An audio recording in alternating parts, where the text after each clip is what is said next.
Good day. Today we about to hear living history of the 1950s and the 1960s.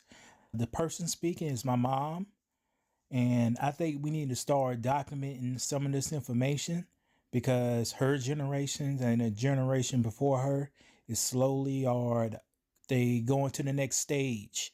They making their transitions. So I think it's time now to learn our true history before society today erase our true history, told by the people who live it, the people who've seen it. I was born in Union, South Carolina, and now I live in Columbia, South Carolina. Would you mind stating your age? Your year you was born, not your age. I was born 1951 1951 in Union, South Carolina. in Union, South Carolina. How was it like growing up in 1951 in Union, South Carolina?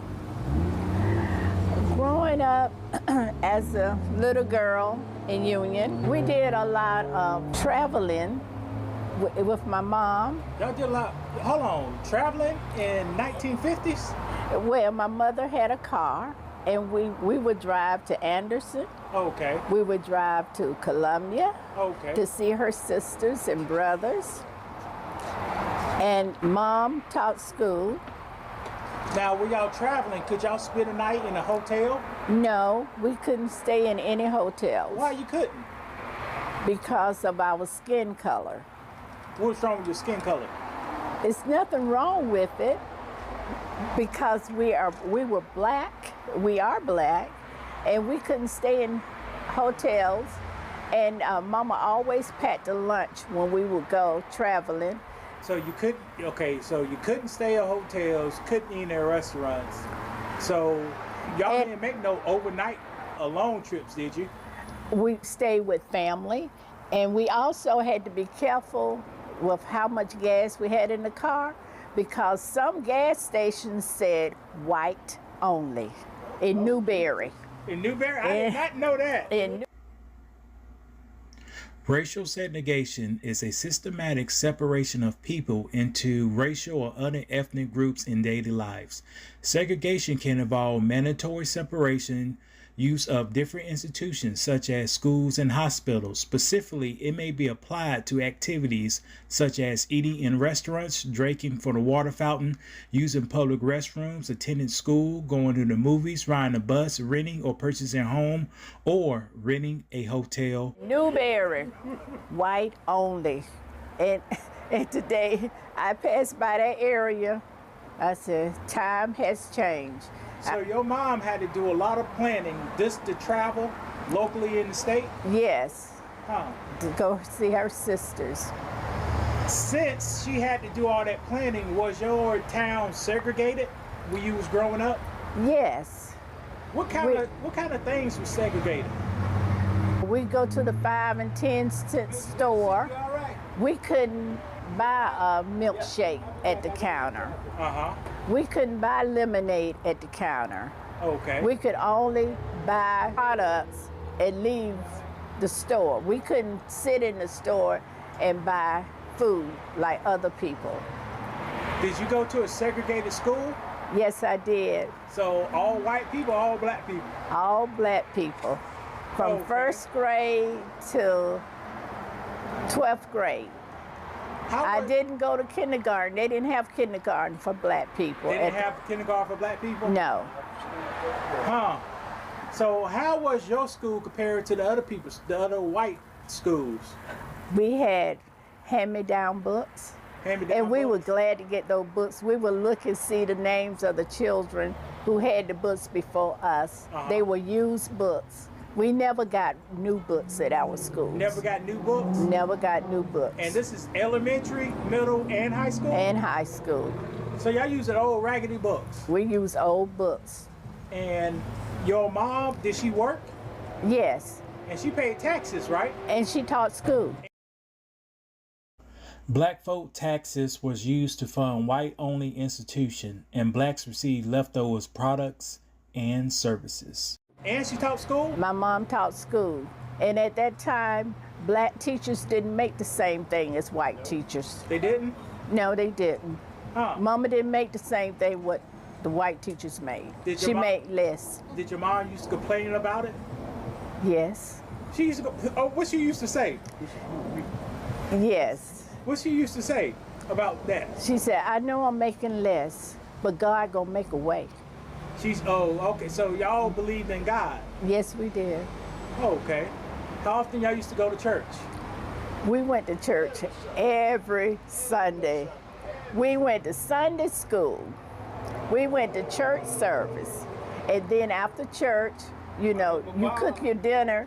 You cook your dinner on Saturdays, so you didn't cook on Sundays. And you didn't iron your clothes on Sundays. And then we have Sunday dinner.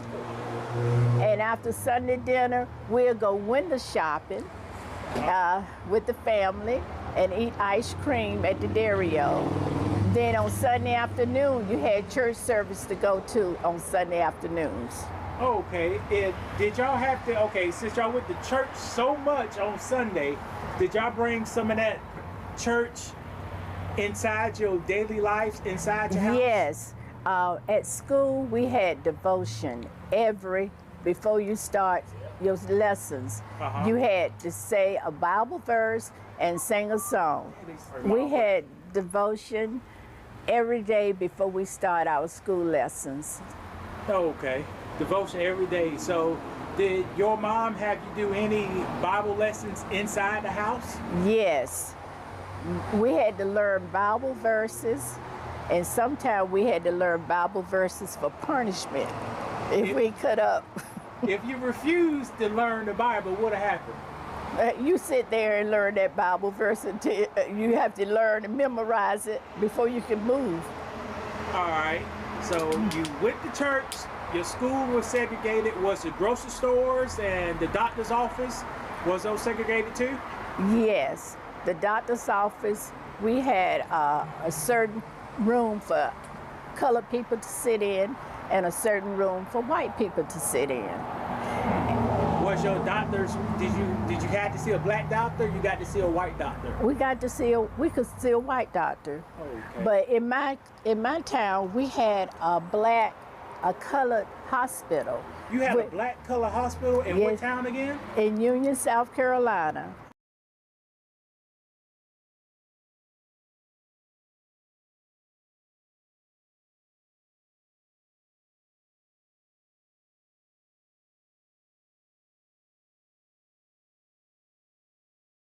Huh. And we had a black doctor. We also had a black pharmacy. A black what other black businesses? Dr. Sorter. She had her own pharmacy, drugstore. What other black businesses did y'all have in your town? We had a black cafe. Okay. And we had the barber shops. Okay. And we had the beauty salons. Okay. And these stores and the drugstore and the the community hospital, they were on a street, what we used to call Wall Street. Wall Street? We called it Wall Street. Why you call it Wall Street? I don't know, but that's what the grown folks would say, Wall Street. For black people, their business was on there. Too long. So y'all had talk. Did y'all have a black-owned restaurants down there at that time? Yes, we had black cafes. So Mr. Stewart had a cafe, Stewart's Cafe. Did y'all have a black clothing store? No, we had a black shoe shop. A free shoe shop? Free shoe shop. How about dry cleaners? No, I don't remember black dry cleaners. Now, back then, when you was growing up, what kind of jobs did y'all have? What kind of jobs did the young black folks have back then? And what age did they start working? Well, I'm going to talk about me. I started working when I was around 13. And my brother, he was a bad boy at the grocery store. And he got me that job working in a white lady's home. What you used to do in that white lady's home? I used to clean house. scrub floors. I remember having a soap pad down. I had to scrub each towel with a soap pad. Go that far. Cleaning the floors. And also, I used to iron clothes for white people too. Now, what was the white lady? The white lady, was she at home or was she at work? She was at home, So she was at home reading her books and smoking her cigarettes. Brought the whole reading a book, smoking a cigarette. Yes. Oh, okay. All right. So did you think you got paid for your work you done? You know, she paid. I was paid. Hold on. Let's wait till this pass because this ain't gonna turn out. Did you get paid? Yes. For working? My first pay was 50 cents an hour, and then after that, I got a job at the high school with the government, and they were paying $1.50 an hour from the government. And so she told me, and I told her what I was making, and she told me I could top anybody's price. So she started paying me more money.